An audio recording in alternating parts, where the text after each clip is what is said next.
Hello students, I am Ahad Hussain, your chemistry teacher. Hope you are very well. Now this is your third lecture of some P block elements for class 12th. So we are continuing with the properties of hydrides of group 15. So last time we have covered first bond angle, thermal stability and Lewis basicity, Arrhenius acidity and van der Waals forces of attraction and hydrogen bonding in group 15 elements. Now we are going to start from 7th properties of group 15 elements, which name is dipole moments. So I have already told you that the order of dipole moment would be greatest in ammonia, then phosphine, then ASH3 and then SiH3 and BiH3. This is the order for dipole moment. So we know that dipole moment is the concept of chemical bonding which comes in class 11th. So now we will see some basics of dipole moment. तो what is dipole moment? Dipole moment क्या होता है? जब भी किसी molecule में दो atoms के बीच में कोवेलेंट बॉन्ड होगा और उनके बीच में इलेक्ट्रोनेगेटिविटी डिफरेंस होगा तो डाइपोल्स जनरेट होते हैं.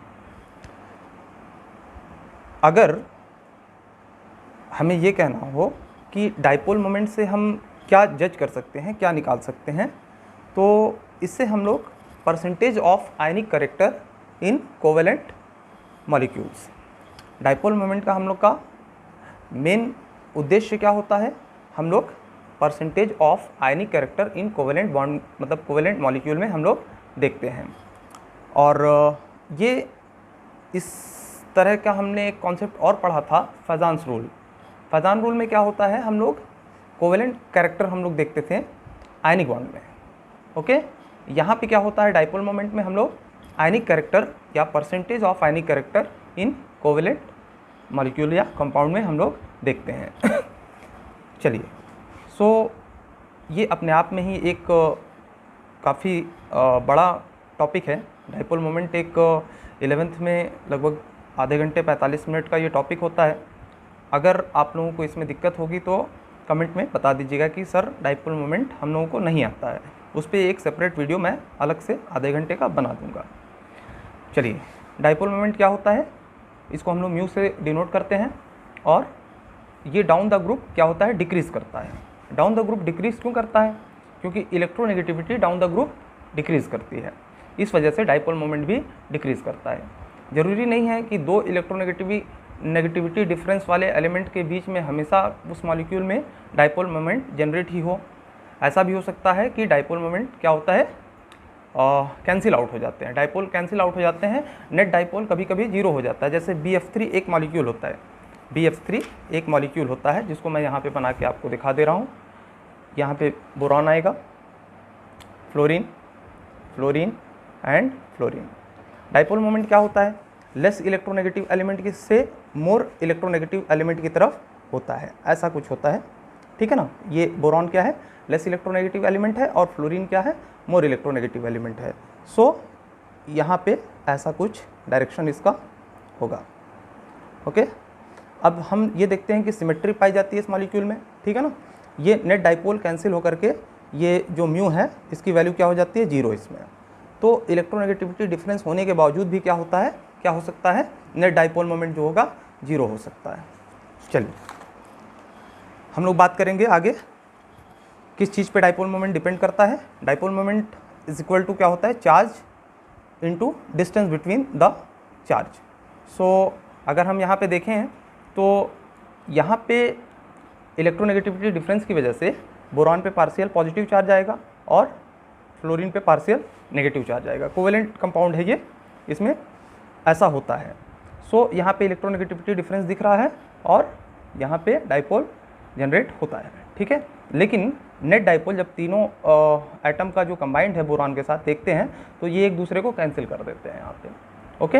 अच्छा, यहाँ पे ये चार्ज दिख रहा है आपको, ये दोनों चार्ज दिख रहा है और कुछ डिस्टेंस दिख रहा है इन दोनों के बीच में, तो इन दोनों फैक्टर पे डाइपोल मोमेंट मेरा क्या करता है, डिपेंड करता है, ठीक है। लेकिन यहाँ पे मेजर फैक्टर कौन सा होता है, चार्ज वाला। हम लोग डिस्टेंस वाले को उतना ज़्यादा इंपॉर्टेंस नहीं देते हैं क्योंकि डिस्टेंस पे ये डाइपोल मोमेंट कम डिपेंड करता है, कहीं कहीं पे एक्सेप्शन मिलेगा, इसका जब मैं अलग से वीडियो दूंगा तो पूरा आइडिया आप लोगों को बता दूंगा, ठीक है। चलिए, हमने क्या देखा कि डाइपोल मोमेंट क्या होता है, charge into distance between the charge, मतलब जो बेसिकली जो बॉन्ड लेंथ है, यहाँ पे डिस्टेंस बिटवीन द चार्ज का क्या मतलब है, जो मॉलिक्यूल में बॉन्ड लेंथ होती है दो इलेक्ट्रोनेगेटिव एलिमेंट्स के बीच में, उसको हम लोग क्या बोलते हैं, distance between the charge, D से डिनोट करते हैं, और डाइपोल मोमेंट को म्यू से और चार्ज को क्यू से, okay. Dipole moment depends on electronegativity difference, यहाँ साइड में मैंने मेंशन कर दिया है। और नीचे जाने पे क्या होता है, डाइपोल मोमेंट डिक्रीज़ करता है, कैसे, जैसे इलेक्ट्रोनेगेटिविटी डिक्रीज़ करती है, ठीक है ना। जैसे जो इलेक्ट्रोनेगेटिविटी का ऑर्डर होगा ऊपर से नीचे जाते वक्त, वही डाइपोल मोमेंट का भी ऑर्डर होगा। चलिए, ये 7th प्रॉपर्टी थी। हम लोग क्या देख रहे हैं, properties of hydrides of group 15 element. Group 15 elements के हम लोग क्या देख रहे हैं, हाइड्राइड्स मतलब जो हाइड्रोजन के साथ बॉन्ड बना रहे हैं ग्रुप 15 के एलिमेंट्स, उनके बारे में हम लोग बात की हैं। तो 7वीं प्रॉपर्टी ये है। कल तक मैंने पिछले लेक्चर में हाइड्रोजन बॉन्डिंग कंप्लीट करा दिया था, उसके बाद डाइपोल मोमेंट पे हम लोग मूव कर चुके थे, ओके। अच्छा, because of electronegativity difference in ammonia, nitrogen gets partial negative and hydrogen gets partial positive charge. अब अमोनिया में क्या होता है, इलेक्ट्रोनेगेटिविटी डिफरेंस होता है, हाइड्रोजन और नाइट्रोजन के बीच में इलेक्ट्रोनेगेटिविटी डिफरेंस होने की वजह से क्या हो जाता है, हम नाइट्रोजन क्या पाता है, पार्शियल नेगेटिव चार्ज, और हाइड्रोजन क्या पाता है, पार्शियल पॉजिटिव चार्ज, ओके।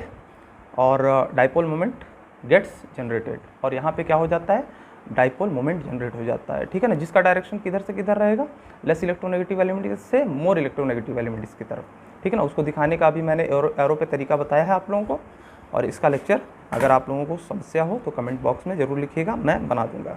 अच्छा, एक नोट्स मैंने यहाँ पे नोट दिया है, देखिए, charge is the dominating factor in case of dipole moment mu से इसको डिनोट किया जाता है। तो चार्ज क्या है, इसका डोमिनेटिंग फैक्टर हो गया।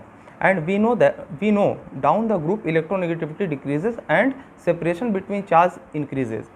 क्या होता है, जब हम नीचे जाते हैं तो इलेक्ट्रोनेगेटिविटी क्या होता है, डिक्रीज करता है, और size between two charges increase करेगा ना, साइज बढ़ेगा नीचे जाने पे एटम का। तो हाइड्रोजन से जो नाइट्रोजन की डिस्टेंस होगी वो हाइड्रोजन से फास्फोरस की डिस्टेंस ज़्यादा होगी, ठीक है ना। तो एक फैक्टर तो फॉस्फीन में पीएच के बीच के बॉन्ड लेंथ को सपोर्ट कर रहा है, इसकी वजह से डाइपोल मोमेंट ज़्यादा होना चाहिए, लेकिन हम देखते हैं कि चार्ज वाला जो फैक्टर होता है वो डोमिनेटिंग होता है, ठीक है ना। ये दोनों के चार्ज का जो डोमिनेट फैक्टर होगा वो डोमिनेटिंग होगा, इसके डिस्टेंस की अगर कंपेयर किया जाए दो मॉलिक्यूल के बीच में, ओके।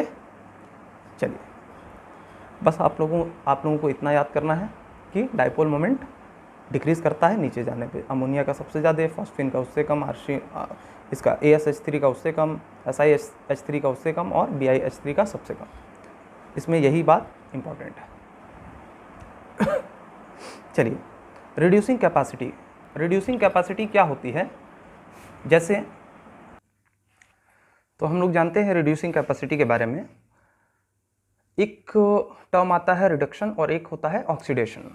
ये हम लोग पढ़ते आ रहे हैं, जानते हैं ऑक्सीडेशन क्या होता है, रिडक्शन क्या होता है। तो ओल्ड डेफिनेशन के अकॉर्डिंग अगर हम जाएं तो एडिशन ऑफ ऑक्सीजन क्या कहलाता है, oxidation, and removal of oxygen क्या हो जाता है, रिडक्शन हो जाता है, okay. Addition of oxygen oxidation, removal of oxygen क्या हो जाता है, रिडक्शन हो जाता है। अगर हम हाइड्रोजन से बात करें तो हाइड्रोजन का एडिशन करने को हम रिडक्शन बोलते हैं, वहाँ पे ऑक्सीजन के एडिशन को ऑक्सीडेशन बोला जाता है और रिमूवल ऑफ ऑक्सीजन को रिडक्शन बोला जाता है, ओके। अगर हम हाइड्रोजन का एडिशन बोलें तो क्या हो जाएगा, ये रिडक्शन हो जाएगा, यहाँ पे उल्टा हो जाता है, ठीक है ना। हाइड्रोजन के केस में ऑक्सीजन से उल्टा हो जाता है, ठीक है। और अगर रिमूवल ऑफ हाइड्रोजन की बात करें तो क्या हो जाता है, ऑक्सीडेशन हो जाता है, ठीक है। Addition of hydrogen reduction, removal of hydrogen क्या हो जाता है, ऑक्सीडेशन हो जाता है। किसी भी स्पीसीज में अगर हाइड्रोजन ऐड करा दीजिए तो उसका रिडक्शन हो जाता है। फिर एक चीज़ और हम जानते हैं कि जिसका जितनी आसानी से ऑक्सीडेशन होता है वो उतना ही अच्छा रिड्यूसिंग एजेंट होता है। ठीक है, ऐसे आप एग्जांपल से समझ लीजिए। जैसे मेरे पास सोडियम है और क्लोरीन है, क्लोरीन गैस के फॉर्म में रहता है। ठीक है, ये मिलकर के NaCl बना रहा है। अब हम जानते हैं कि इस पे +1 चार्ज होता है और इस पे -1 चार्ज होता है। तो यहाँ पे तो इसका ऑक्सीडेशन नंबर 0 था, इसका भी 0 था। सोडियम से सोडियम +1 पे चला गया। ठीक है, सोडियम +1 पे चला गया, इसका क्या हो गया, ऑक्सीडेशन हो गया। ठीक है ना, ऑक्सीडेशन हो गया। और क्लोरीन 0 से -1 पे चला गया, इसका क्या हो गया, रिडक्शन हो गया। तो जिसका ऑक्सीडेशन होता है वो क्या कहलाता है, रिड्यूसिंग एजेंट। इसका ऑक्सीडेशन खुद का हुआ है लेकिन इसने क्लोरीन का क्या कर दिया है, रिडक्शन कर दिया है, तो ये एक रिड्यूसिंग एजेंट हो गया। और जिसका रिडक्शन होता है वो एक ऑक्सीडाइजिंग एजेंट कहलाता है। जैसे क्लोरीन यहाँ पे क्या है, ऑक्सीडाइजिंग एजेंट है, इसका खुद का तो क्या हो रहा है, रिडक्शन हो रहा है, लेकिन इसने सोडियम को क्या कर दिया है, ऑक्सीडाइज कर दिया है। ठीक है, ओके, चलिए अब रिड्यूसिंग कैपेसिटी के बारे में आप समझ चुके होंगे। जो जितनी अच्छे से ऑक्सीडाइज हो जाएगा वो उतना अच्छा रिड्यूसिंग एजेंट होगा। ठीक है ना, या जो जितने आसानी से हाइड्रोजन दे दे किसी को वो उतना ही अच्छा क्या होगा, रिड्यूसिंग एजेंट होगा, उसकी रिड्यूसिंग कैपेसिटी उतनी ही अच्छी होगी। तो रिड्यूसिंग कैपेसिटी का क्या होता है ऑर्डर, अगर हम ग्रुप 15 में बात करें तो इंक्रीजेज डाउन द ग्रुप। अब हम जानते हैं कि नीचे जैसे जैसे जाते हैं थर्मल स्टेबिलिटी कम होती है, हाइड्रोजन के टूटकर अलग होने की H+ के फॉर्म में टेंडेंसी बढ़ती है। ओके, तो जब टेंडेंसी हाइड्रोजन के टूट के अलग होने के H+ के फॉर्म में बढ़ती है तो रिड्यूसिंग कैपेसिटी नीचे जाने पे बढ़ेगा। और हम ऑर्डर देखेंगे वही सिंपल वाला रहेगा, BiH3 is greater than SbH3 is greater than AsH3 is greater than PH3 is greater than NH3। Okay, NH3 का सबसे कम इसलिए है क्योंकि इसके बॉन्ड बहुत मजबूत होते हैं, H+ के फॉर्म में ये टूटता नहीं है, ना ही ये H+ के फॉर्म में जल्दी टूटेगा और ना ही H+ जल्दी देगा, इसलिए इसकी रिड्यूसिंग कैपेसिटी सबसे कम होगी। ठीक है, यहाँ पे मैंने ऑक्सीडेशन और रिडक्शन के बारे में थोड़ा सा बता दिया है। जिसका ऑक्सीडेशन होता है वो रिड्यूसिंग एजेंट कहलाता है, जिसका रिडक्शन होता है वो ऑक्सीडाइजिंग एजेंट कहलाता है। ठीक है, if size of atom increases, if size of central atom increases, tendency to donate H+ increases, most reducing is BiH3। ठीक है ना, अब जैसे जैसे नीचे जाते हैं साइज ऑफ एटम बढ़ता जाता है। ठीक है, BiH3 का सबसे ज़्यादा Bi, सेंट्रल एटम कौन होगा यहाँ पे, Bi। ओके, बिस्मथ का साइज सबसे बड़ा होने की वजह से हाइड्रोजन इससे जल्दी से अलग हो जाता है, इसीलिए ये आसानी से किसी को H+ दे सकता है, इसलिए ये दूसरे को अच्छे से रिड्यूस कर सकता है। चलिए अब हम लोग बात करेंगे curve of boiling point of hydrides of group 15। Group 15 के जो भी कंपाउंड हाइड्राइड्स बन रहे हैं, जैसे अमोनिया, फॉस्फीन, जो भी हम लोग बात करते आए हैं उसके कर्व के बारे में बात कर लेते हैं, बॉइलिंग पॉइंट के। ठीक है, चलिए ऑर्डर आप लोग हमेशा याद रखेंगे, थोड़ा सा बस कहीं कहीं पे डिविएशन होता है, या तो डिसेंडिंग ऑर्डर होता है या तो असेंडिंग ऑर्डर होता है। ठीक है ना, ज़्यादातर प्रॉपर्टीज़ की यही ऑर्डर होता है, कुछ में क्या हो जाता है, थोड़ा सा एक्सेप्शन देखने को मिलता है। तो इसमें हम लोग कर्व के जरिए समझेंगे कि क्या हो रहा है यहाँ पे। ऑर्डर सबसे ज़्यादा जो ऑर्डर पहले देख लीजिए, BiH3, SbH3, NH3, AsH3 और PH3। यहाँ पे कुछ ऑर्डर में क्या आ रहा है, डिविएशन आ रहा है, बॉइलिंग पॉइंट के ऑर्डर में डिविएशन आ रहा है। सबसे ज़्यादा बॉइलिंग पॉइंट किसका होगा, बिस्मथ हाइड्राइड का, फिर SbH3 का, फिर NH3 का, फिर AsH3 का, फिर PH3 का। ये बॉइलिंग पॉइंट के ऑर्डर में ऐसा डिविएशन क्यों आ रहा है, ठीक है, वो भी हम लोग समझेंगे अभी। ठीक है, बॉइलिंग पॉइंट इधर हमने इस एक्सिस पे ले लिया, वाई एक्सिस पे, और एक्स एक्सिस पे क्या ले लिया है, स्पीसीज को ले लिया है। ठीक है, हम देखते हैं कि ऐसा कुछ कर्व बनता है। ठीक है, इस तरीके का कुछ कर्व बनता है। तो अमोनिया का यहाँ पे बन रहा है कुछ पॉइंट, और फॉस्फीन का यहाँ पे बन रहा है, AsH3 का यहाँ बन रहा है, SbH3 का यहाँ बन रहा है, और BiH3 का यहाँ बन रहा है। चलिए, बॉइलिंग पॉइंट डिपेंड्स ऑन वान डर वाल फोर्सेज ऑफ अट्रैक्शन। वान डर वाल फोर्सेज ऑफ अट्रैक्शन हमने पहले भी बताया है कि मोलर मास पे डिपेंड करता है, जिसका मास जितना ज़्यादा है उसका वान डर वाल फोर्स ऑफ अट्रैक्शन उतना ही ज़्यादा होगा। But in case of ammonia and phosphine, NH3 makes hydrogen bonding. अच्छा, यहाँ पे देखिए क्या हो जा रहा है कि इसका जो है वान डर वाल फोर्स तो नहीं होना चाहिए, क्योंकि साइज इसका अमोनिया का, नाइट्रोजन का कम होता है फास्फोरस से, फास्फोरस का साइज ज़्यादा होता है। तो यहाँ पे वान डर वाल फोर्स से अगर हम कंपेयर करें तो PH3 का बॉइलिंग पॉइंट ज़्यादा होना चाहिए अमोनिया से, लेकिन यहाँ पे कुछ ऐसा होता है कि अमोनिया का ज़्यादा हो जाता है PH3 से। और यहाँ तक देखा जाता है कि अमोनिया का pH3 से ही नहीं, ASH3 आर्सेनिक हाइड्राइड से भी ज़्यादा हो जाता है इसका बॉइलिंग पॉइंट। ऐसा क्या है रीज़न? तो हम लोग जानते हैं कि अमोनिया क्या करता है, हाइड्रोजन बॉन्डिंग करता है, और boiling point of ammonia greater हो जाता है किससे, pH3 से।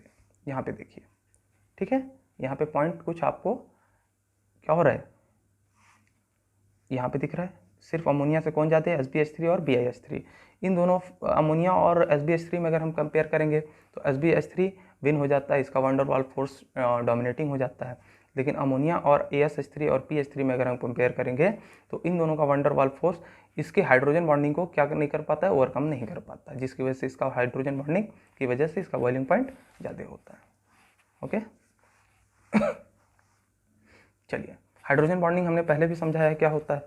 अगर क्या है, इलेक्ट्रोनेगेटिविटी डिफरेंस ज़्यादा होता है, जैसे ऑक्सीजन हो गया, फ्लोरीन हो गया, क्लोरीन हो गया और नाइट्रोजन हो गया, ये सारे जो एटम्स होते हैं जब भी कोई कंपाउंड बनाते हैं तो उसमें इसका अगर हाइड्रोजन इसके साथ डायरेक्टली अटैच्ड है तो हम देखते हैं कि हाइड्रोजन बॉन्डिंग होती है। देखिए अमोनिया के पास क्या होता है, 5 इलेक्ट्रॉन होते हैं, तो 3 से तो उसने हाइड्रोजन बॉन्डिंग कर ली, हाइड्रोजन से बॉन्ड बना लिया। ये हाइड्रोजन बॉन्डिंग ये नहीं होता है, ये हाइड्रोजन से बॉन्ड बनाया, ये कोवेलेंट बॉन्ड होता है। हाइड्रोजन बॉन्डिंग क्या होती है, जब इसने बॉन्ड बनाया तो इसने इसके इलेक्ट्रॉन को अपनी तरफ ड्रैग कर लिया, जो शेयर्ड पेयर ऑफ इलेक्ट्रॉन है उसको नाइट्रोजन ने अपनी तरफ ड्रैग कर लिया, जिसकी वजह से नाइट्रोजन पे पार्शियल नेगेटिव चार्ज आएगा और हाइड्रोजन पे पार्शियल पॉजिटिव चार्ज आएगा। अब ऐसे अमोनिया के किसी भी कोई भी मतलब इसका सब्सटेंस लेंगे, अमोनिया मतलब गैस लेंगे या लिक्विड फॉर्म में लेंगे जो भी है, तो उसके बीच में क्या होगा, हाइड्रोजन पॉजिटिव चार्ज होगा और नाइट्रोजन नेगेटिव चार्ज होगा। तो नाइट्रोजन क्या करेगा, इस वाले नेगेटिव पार्शियल नेगेटिव चार्ज से हाइड्रोजन के पार्शियल पॉजिटिव चार्ज के बीच में फोर्स ऑफ अट्रैक्शन लगेगा, उसी को हम क्या बोलते हैं, हाइड्रोजन बॉन्डिंग बोलते हैं। ठीक है ना। तो एक एक जो अमोनिया का मॉलिक्यूल होगा वो कई हाइड्रोजन के साथ, जितने इसके पास पॉसिबल होंगे यहाँ से बनाएगा हाइड्रोजन बॉन्ड। ठीक है ना।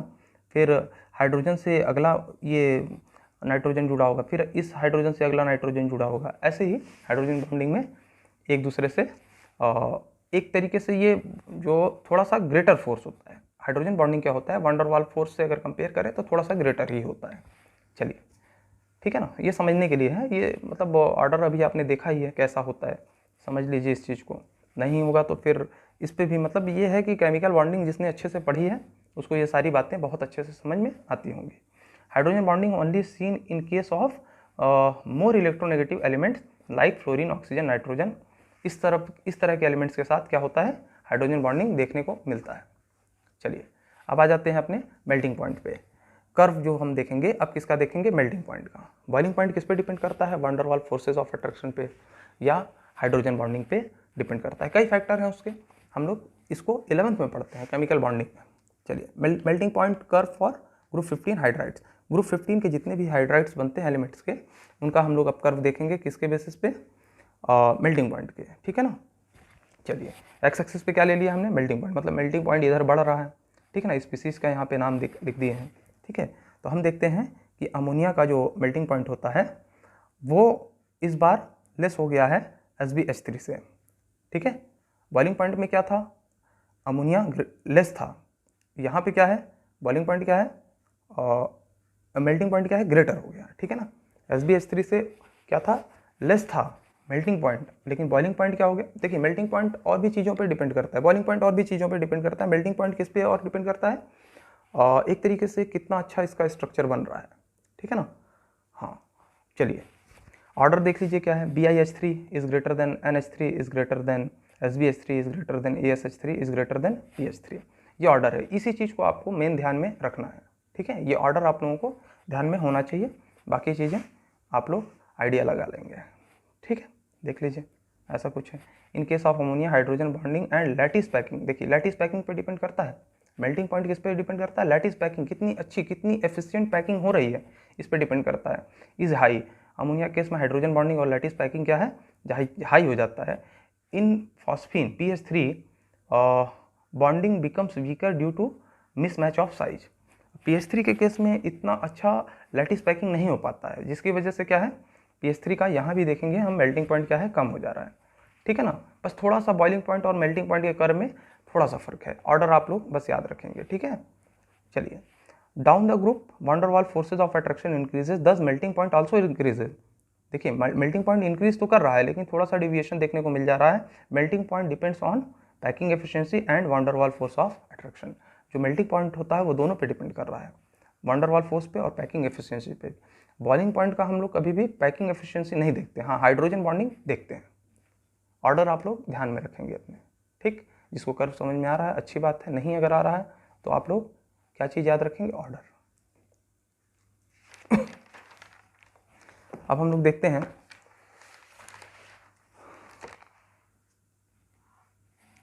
Oxides of nitrogen. नाइट्रोजन के ऑक्साइड कौन कौन से होते हैं, अभी हम लोगों ने पहले भी देखा है लेकिन उसके बारे में थोड़ा सा डिस्कशन कर लिया जाए।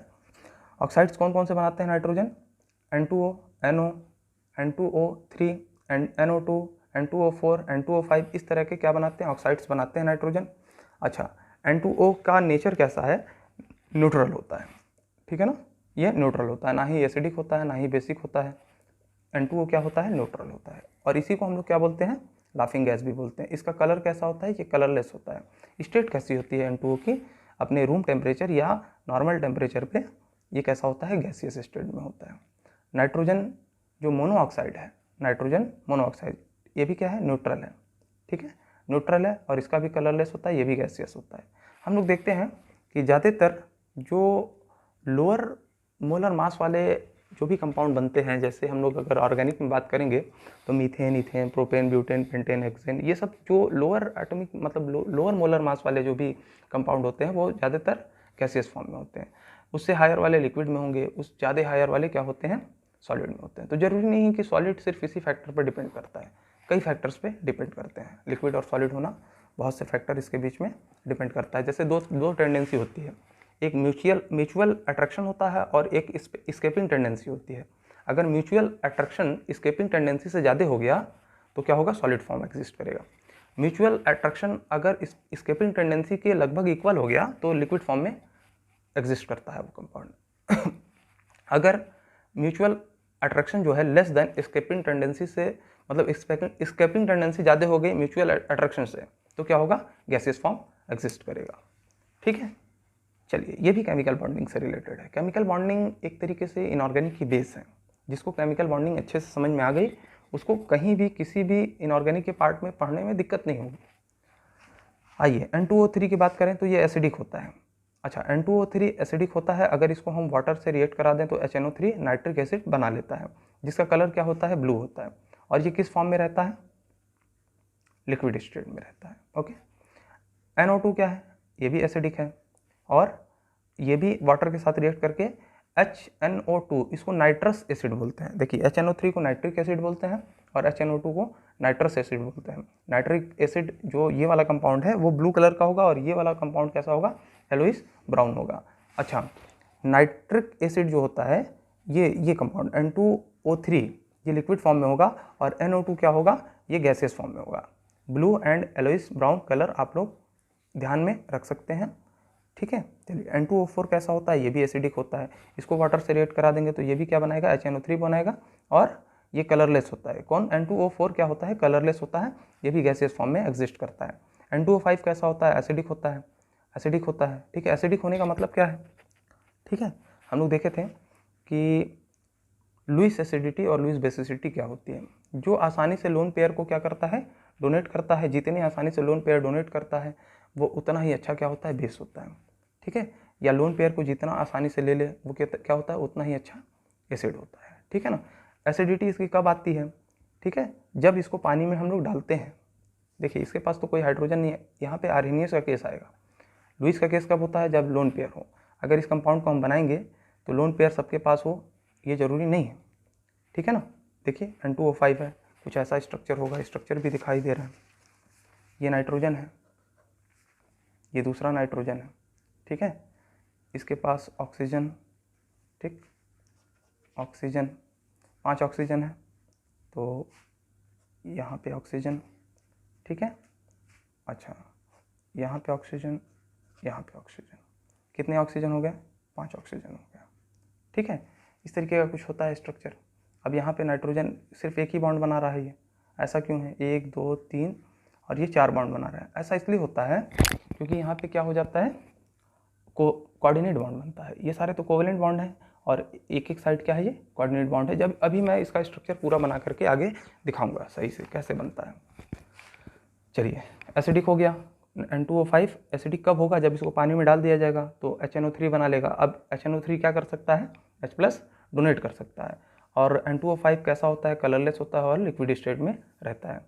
ठीक है, पानी में जो भी एसिडिक गैसेस हैं या जो भी एसिडिक मॉलिक्यूल है, जिस भी फॉर्म में हो, गैसेस हो, लिक्विड हो, कोई भी फॉर्म हो, जब हम इसको पानी में पास कराते हैं तब इसका क्या होता है, रिस्पेक्टिव एसिड मिलता है। यहाँ पे आर्हेनियस वाला कॉन्सेप्ट लगेगा। यहाँ पे सिर्फ लुईस का कॉन्सेप्ट नहीं देखेंगे कि लोन पेयर डोनेट कर रहा है या लोन पेयर एक्सेप्ट कर रहा है। यहाँ पे H+ देने की टेंडेंसी हो जा रही है ना पानी में डालने के बाद। जैसे कार्बन डाइऑक्साइड होता है, समझा ही देते हैं, ये कार्बन डाइऑक्साइड है, ठीक है।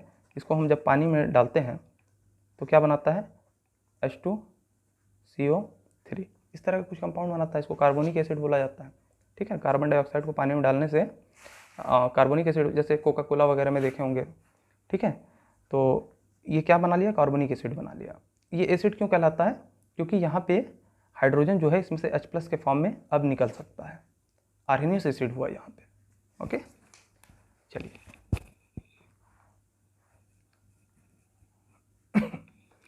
अब हम लोग बात करेंगे प्रिपरेशन ऑफ N2 की।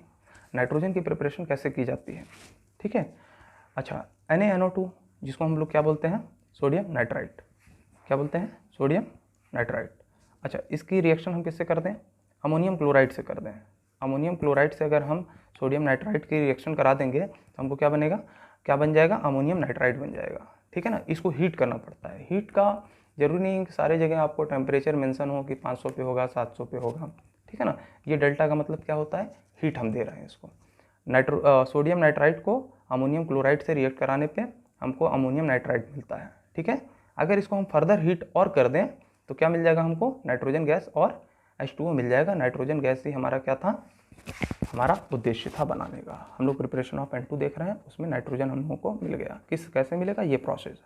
ओके, सेकेंड प्रोसेस क्या होगा अमोनियम नाइट्रोजन गैस बनाने का, जो NH4 होल ट्वाइस Cr2O7 है, इसका नाम है अमोनियम डाइक्रोमेट। डाइक्रोमेट ये क्रोमेट आयन है ना, दिख रहा है, Cr2O7 2- होता है। और अमोनियम आयन कैसे बनता है, अमोनियम आयन देख लीजिए कैसे बनता है। ये NH3 होगा, ठीक है, इसके पास लोन पेयर होगा, H+ ये कहीं से मिल जाएगा तो ये लोन पेयर इसको डोनेट कर देगा और NH4 बन जाएगा, जिससे जो प्लस चार्ज है वो नाइट्रोजन पे आ जाता है। तो एक प्लस चार्ज यहाँ से जनरेट हो गया। लेकिन हमारे पास डाइक्रोमेट कैसा होता है, Cr2O7 2-। अब यहाँ पे 2- है, इसका मतलब अमोनिया 2 चाहिए, ठीक है, यानी 2 अमोनिया आएगा और 2 चार्ज को इसके न्यूट्रलाइज करेगा और क्या बन जाएगा, NH4 होल ट्वाइस Cr2O7, इस तरीके का कंपाउंड बन जाएगा, जिसको हम क्या बोलेंगे, अमोनियम डाइक्रोमेट। डाइक्रोमेट ये है, ये अमोनिया की वजह से डाई नहीं लगा है, अमोनियम डाइक्रोमेट। नोमेनक्लेचर हम सिखाएंगे आप लोगों को आगे। ये अमोनियम डाइक्रोमेट का अगर हम रिएक्शन, ये कलर देखिए कैसा होता है, अमोनियम डाइक्रोमेट का ऑरेंज कलर का होता है, ठीक है ना। अमोनियम डाइक्रोमेट का कलर कैसा होता है, ऑरेंज।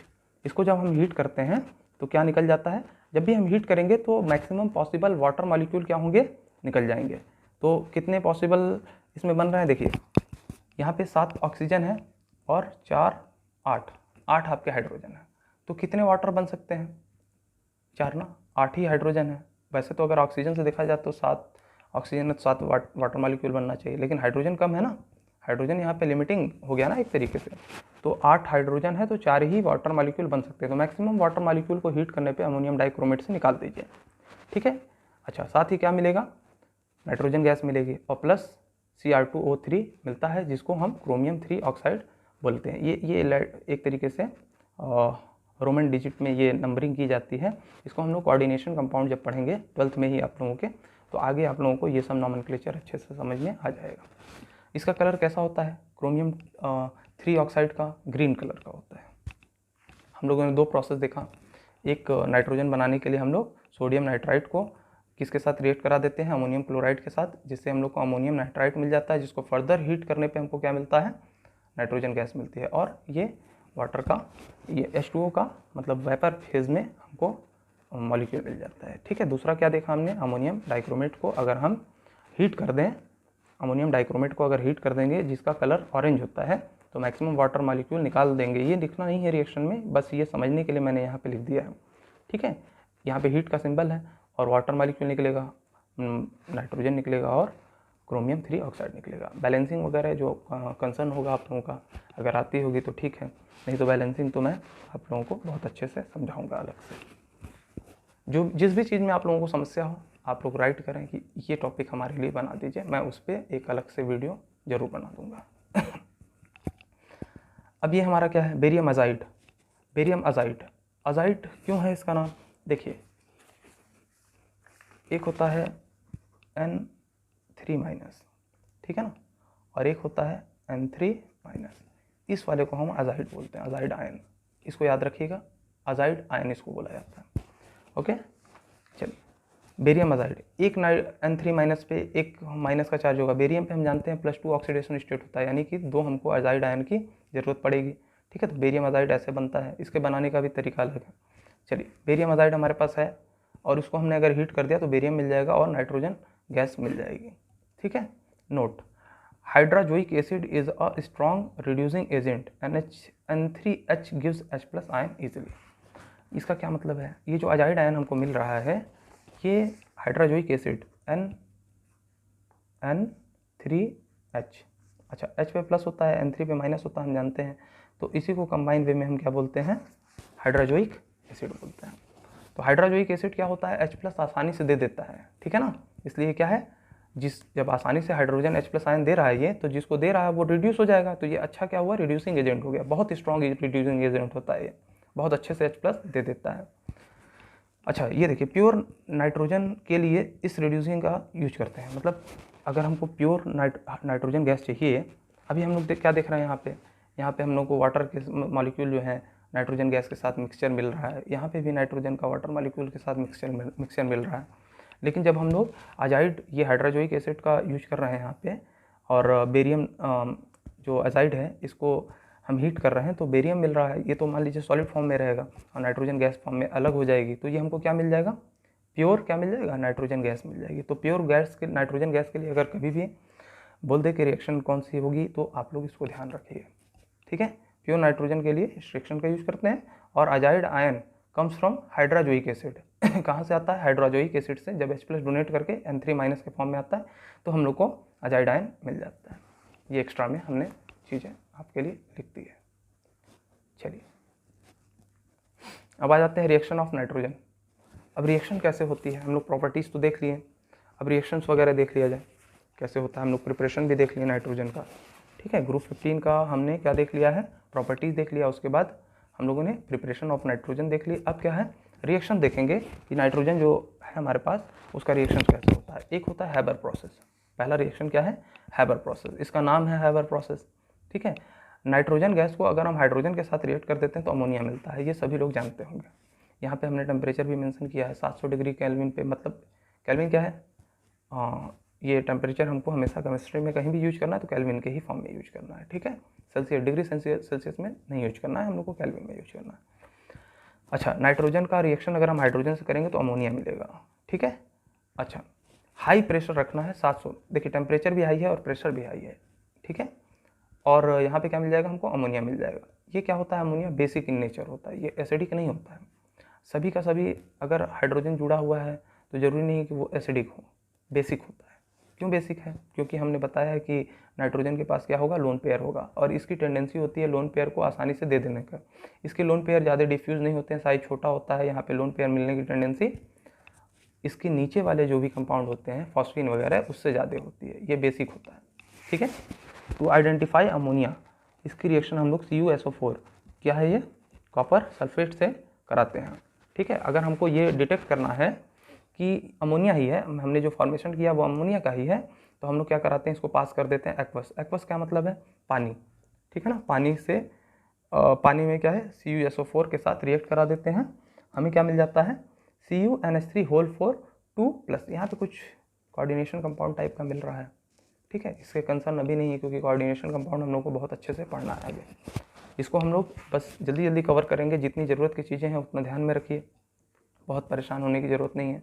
सब बैठ करके रटने की बहुत ज़्यादा आवश्यकता नहीं है, पढ़ते जाइए, आगे बढ़ते जाइए, बार बार पढ़िए। इनऑर्गेनिक को समझने का यही सबसे आसान तरीका है कि बार बार पढ़िए, रटने से काम नहीं चलेगा क्योंकि भूल जाएंगे फिर।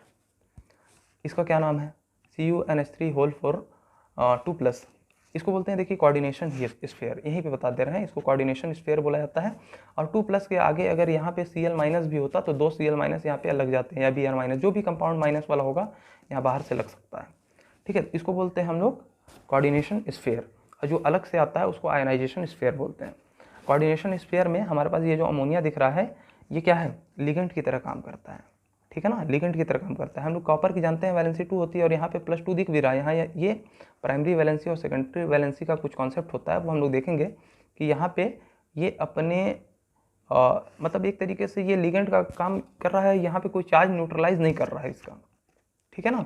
इस तरीके का कुछ कंपाउंड फॉर्मेशन होता है जिसका टेट्राअमीन कॉपर 2 इसका नाम होता है, आयन, टेट्राअमीन कॉपर 2 आयन।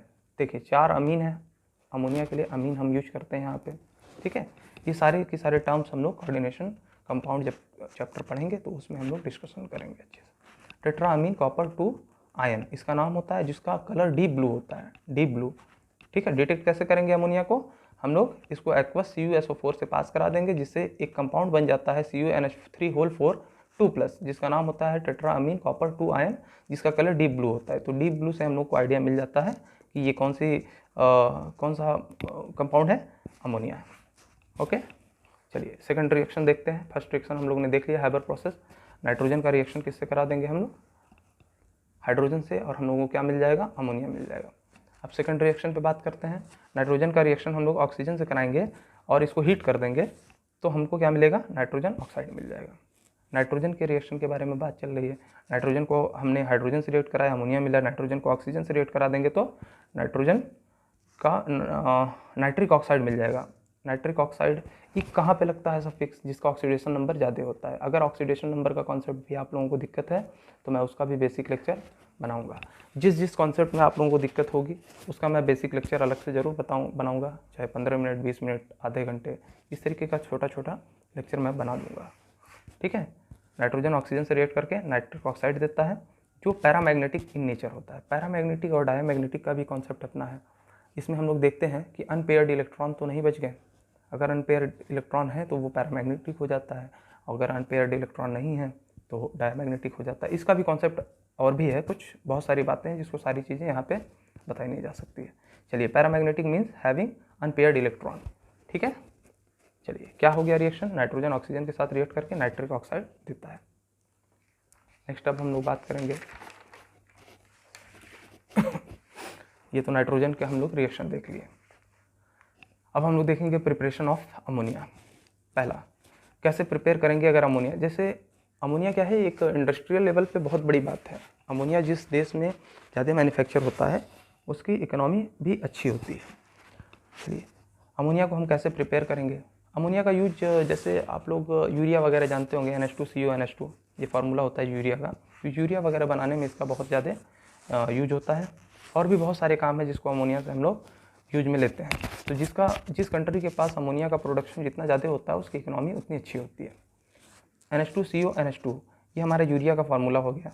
अब हम लोग अमोनिया का यूज करते हैं यूरिया बनाने में, ये तो बात सही है, लेकिन यहाँ पे हम लोग बात कर रहे हैं अगर अमोनिया बनाने की, तो हम लोग यूरिया से अमोनिया भी बना सकते हैं। तो लैब में ये प्रोसेस हो सकता है, ठीक है ना। इंडस्ट्रियल लेवल पे तो हम लोग अलग तरीके से बात करेंगे कि कैसे तैयार करें।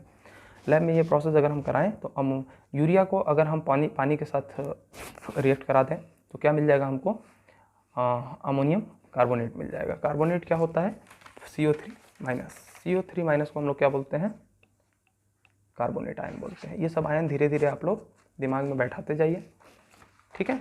अब अमोनियम क्या था, NH4+ था, एक प्लस को CO3 1- न्यूट्रलाइज कर देगा और क्या बन जाएगा, अमोनियम कार्बोनेट बन जाएगा। यूरिया का रिएक्शन वाटर से करा देंगे तो अमोनियम कार्बोनेट मिल जाएगा, जिसको फर्दर अगर हम हीट कर देंगे तो क्या बन जाएगा, अमोनिया, वाटर और कार्बन डाइऑक्साइड, तीनों गैसियस फॉर्म में मिल जाएगा। जिसमें अमोनिया क्या होता है, बेसिक होता है, वाटर क्या होता है, न्यूट्रल होता है। pH स्केल पे अगर हम वाटर का pH स्केल देखें ना तो 7 होता है, ठीक है। ये सब 10th क्लास में ही आप लोग पढ़ लिए होंगे। और कार्बन डाइऑक्साइड क्या होती है, एसिडिक होती है। एसिडिक कैसे होती है, जब कार्बन डाइऑक्साइड को हम लोग वाटर में डालते हैं तो H2CO3 का फॉर्मेशन होता है, तब ये H+ दे सकता है, इसलिए ये एसिडिक होता है, ओके। चलिए in this reaction 3 gases are evolved, 3 gases निकल रही हैं, अमोनिया भी निकल रही है, वाटर भी निकल रही है और कार्बन डाइऑक्साइड भी निकल रही है। ठीक है, when ammonium carbonate is heated NH3 basic मिलता है, H2O हमको न्यूट्रल मिलता है और कार्बन डाइऑक्साइड एसिडिक गैस मिलती है। 3 गैसेज मिलती है। इसको हम लोग को क्वेश्चन के फॉर्म में पूछ सकता है, ये इंपॉर्टेंट है। जल्दी जल्दी हम लोग को देखना है, डिस्कशन कर लेंगे। जो चीज़ नहीं समझ में आएगी आप लोग कमेंट में लिख दीजिएगा। Second reaction, second preparation of ammonia हम लोग देख रहे हैं। पहला प्रिपेयर कैसे किया, यूरिया को वाटर के साथ रिएक्ट कराया, हमको अमोनियम कार्बोनेट मिला, फिर उसको हीट कर दिया तो अमोनिया मिल गया, H2O मिल गया और कार्बन डाइऑक्साइड मिल गया गैस। लेकिन ये मिक्सचर मिल रहा है हमको, ध्यान रखिएगा। कभी भी प्योर बनाने के लिए हम लोगों को कई अलग प्रोसेस का यूज करना पड़ सकता है। ठीक है, सेकंड रिएक्शन है, अमोनियम क्लोराइड है, NH4 प्लस है, Cl माइनस है, दोनों मिलकर के क्या बना लेगा, अमोनियम क्लोराइड बना लेगा। अगर अमोनियम क्लोराइड को हम हीट कर देते हैं तो अमोनिया गैस और HCl हाइड्रोक्लोरिक एसिड हम लोगों को मिल जाता है। ठीक है, यहाँ पे देखिए ये क्या है, अमोनिया गैस और HCl दोनों मिल जा रहा है हम लोगों को। हमारा क्या उद्देश्य था, अमोनिया, HCl क्या है, बाई प्रोडक्ट के रूप में हमें यहाँ पे मिल गया। सेकंड आपका प्रिपरेशन हो गया। थर्ड तरीका कैसे है, NH4OH, ठीक है ना, अमोनियम हाइड्रोक्साइड, इसको OH माइनस को हम लोग क्या बोलते हैं, हाइड्रोक्साइड आयन बोलते हैं। अमोनियम आयन और हाइड्रोक्साइड आयन मिलकर के क्या बनाते हैं, अमोनियम हाइड्रोक्साइड, जिसको हम हीट कर देंगे तो अमोनिया मिल जाएगा और वाटर मॉलिक्यूल हमको मिल जाएगा। चलिए अब हम लोग बात कर लेते हैं preparation of oxides of nitrogen. एक बार मैं फिर से दोहरा दूं कि अगर आप लोग सम पी ब्लॉक एलिमेंट्स पढ़ रहे हैं 12th का, तो काफ़ी चीज़ें याद करनी पड़ती हैं। तो सब चीज़ें आप रटने बैठ जाएंगे तो सारी चीज़ें याद नहीं होंगी, हो भी जाएंगी तो भूल जाएंगे आप लोग। सबसे आसान तरीका क्या है, बार बार पढ़िए, समझ के पढ़िए कैसे बन रहा है, बार बार देखेंगे अपने आप दिमाग में वो बैठ जाएगी चीज़ें। जब तक आपका एग्ज़ाम करीब आएगा आप इस लेवल पे पहुंच जाएंगे कि आप आसानी से चीज़ें समझ सकें और उसको याद रख सकें। रटने से आप लोगों का काम नहीं चलने वाला, क्योंकि बहुत सारे रिएक्शन है, कहाँ तक रटेंगे आप लोग। अभी आप पी ब्लॉक पढ़ेंगे, इसके बाद D block and F block आएगा, ठीक है ना। तो काफ़ी चीज़ें रटने वाली हैं इनऑर्गेनिक में, लेकिन काफ़ी इंटरेस्टिंग भी है। यही एक चैप्टर है जो थोड़ा लेंदी है और थोड़ा सा प्रॉब्लम करता है।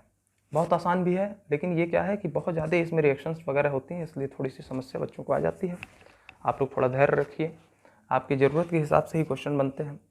आपको तुरंत स्ट्राइक करेगा बार बार पढ़ने वाला बच्चा जो समझ समझ के पढ़ेगा, वो कभी भी अपने क्वेश्चन को करने में विफल नहीं होगा, ज़रूर वो कर ले जाएगा। लेकिन रटने, मेरी ये रिक्वेस्ट है आप लोगों से, रटिए नहीं। चीज़ों को रटने के पीछे भागेंगे तो आप लोग केमिस्ट्री से बहुत ज़्यादा प्रॉब्लम क्रिएट होगी आपको। चलिए थर्ड रिएक्शन हमने क्या देखा, कैसे प्रिपेयर करते हैं अमोनिया को, NH4OH अमोनियम हाइड्रोक्साइड को हीट कर देने से अमोनिया और वाटर हमको मिल जाता है। Preparation of oxide of nitrogen, अच्छा नाइट्रोजन के ऑक्साइड का प्रिपरेशन भी देख लेते हैं यहीं पे। जैसे हम लोगों ने बात किया कि N2O बनता है, NO बनता है, N2O2, NO2 बनता है, N2O3 बनता है, N2O4 बनता है, N2O5। अच्छा, आप लोग थोड़ा सा ऑक्सीडेशन स्टेट के बारे में अगर जानते होंगे तो इन सबों में नाइट्रोजन का ऑक्सीडेशन स्टेट निकाल करके खुद से देखिएगा। अभी मैं आगे डिस्कशन करूँगा, लेकिन आप लोग खुद के निकाल के देखिएगा। जैसे मैं यहीं बता दे रहा हूँ, ऑक्सीजन का हमेशा -2 लीजिएगा। -2 लेंगे तो नाइट्रोजन को के 2 यहाँ पे आइटम दिख रहे हैं, तो -2 को न्यूट्रलाइज करने के लिए +2 चाहिए।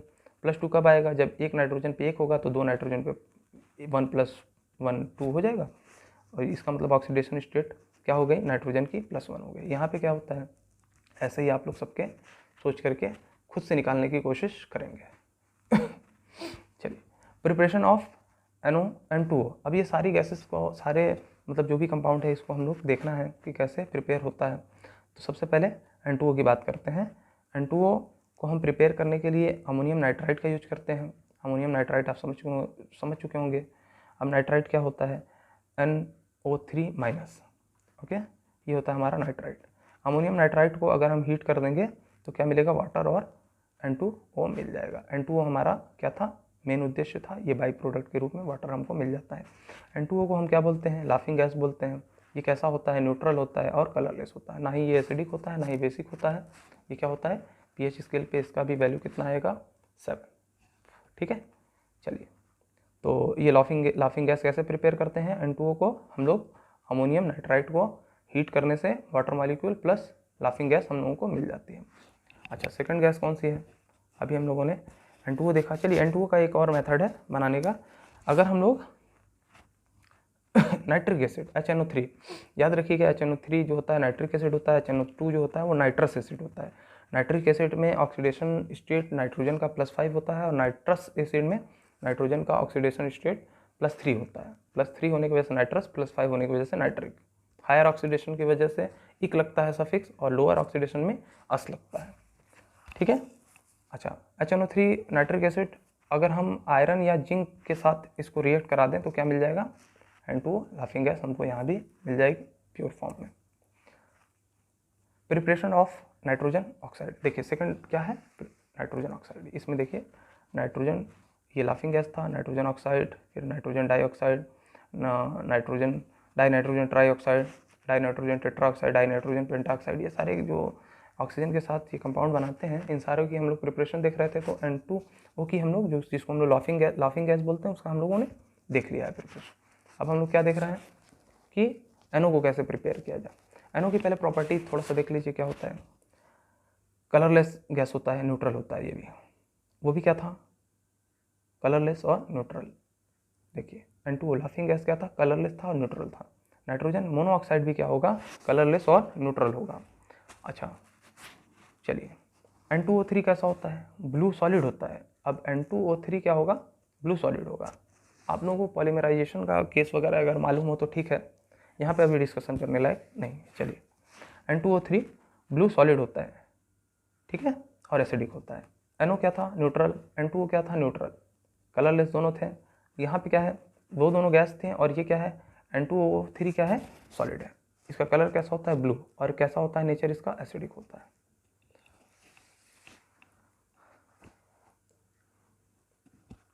अब हम लोग देखेंगे प्रिपरेशन ऑफ NO। बात कर लिए NO कैसा होता है, कलरलेस गैसेस फॉर्म में होता है रूम टेम्परेचर पे, और ये न्यूट्रल होता है, एसिडिक और बेसिक नहीं होता है।